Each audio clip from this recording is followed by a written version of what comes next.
Preview.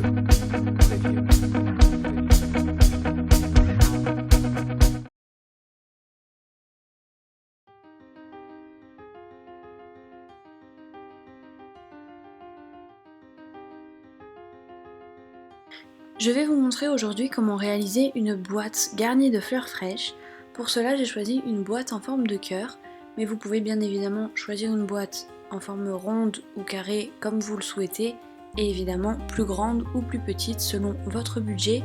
et selon la quantité de fleurs dont vous disposez.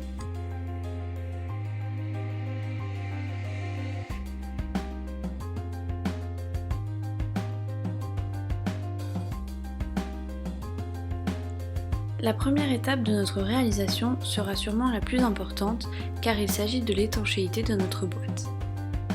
Pour ce faire, je prends un sac plastique préalablement découpé en deux, je garde donc l'une des deux parties et je vais l'insérer à l'intérieur de ma boîte en forme de cœur et je vais coller le tout grâce à un pistolet à colle chaude.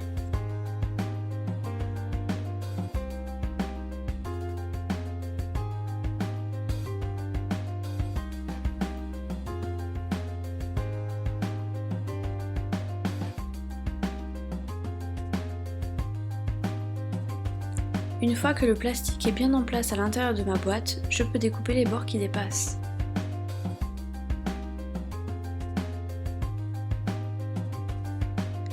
Je vais ensuite humidifier mon pain de mousse. Pour ce faire, je remplis un grand volume d'eau dans un seau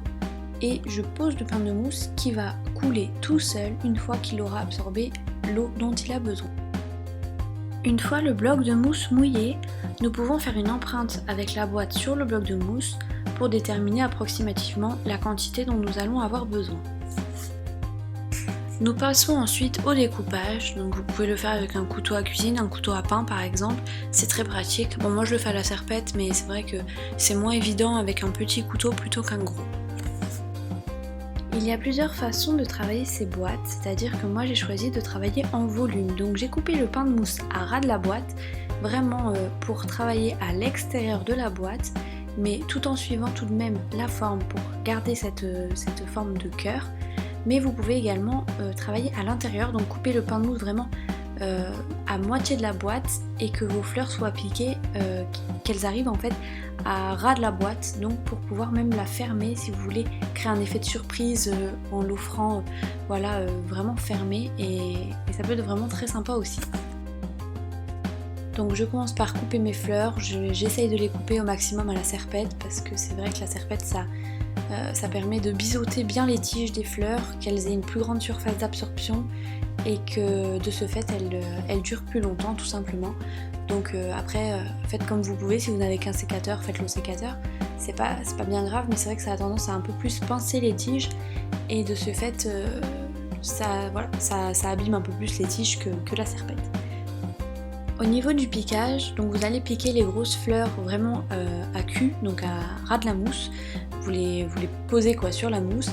et les plus petites fleurs, donc tout ce qui est lysanthius, rose branchue, si vous avez d'autres fleurs et feuillages, vous essayez de les piquer au même niveau que les grosses fleurs en fait, donc du coup elles ne seront pas collées à la mousse, elles seront un peu surélevées et ça va donner du volume, ça va éviter de faire vraiment des différences de niveau parce que c'est pas du tout joli dans une forme comme ça, c'est vraiment ce qui est joli, c'est justement d'avoir une forme un peu homogène, que toutes les fleurs soient à peu près au même niveau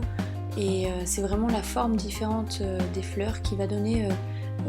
les différentes textures et les différents volumes, mais essayez tout de même de les piquer au même niveau.